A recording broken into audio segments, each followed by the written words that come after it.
韓愈喺唐德宗貞元18年寫低詩說，反對當其時始於從師嘅風氣，下場又係點呢？ Hello，我係 Miss King Kong，一個決心着考 DSE 中文科嘅全職社畜。我喺2018年考過 DSE 中文，拎過5星。今次2025年嘅目標係拎5星星。呢個 channel 會陪你一齊捱過 DSE，分享考試技巧，幫你勇奪5星星。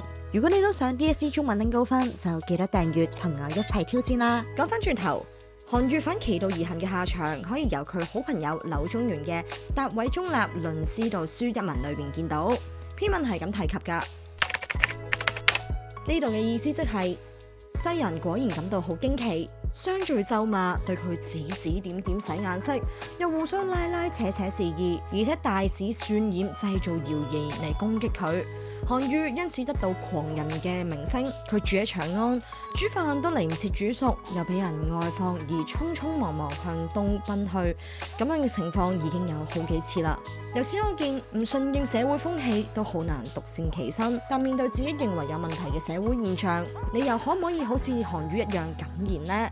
各位同學，下次遇到相關嘅作文題目，不妨可以用韓愈嘅例子嚟論述自己嘅觀點。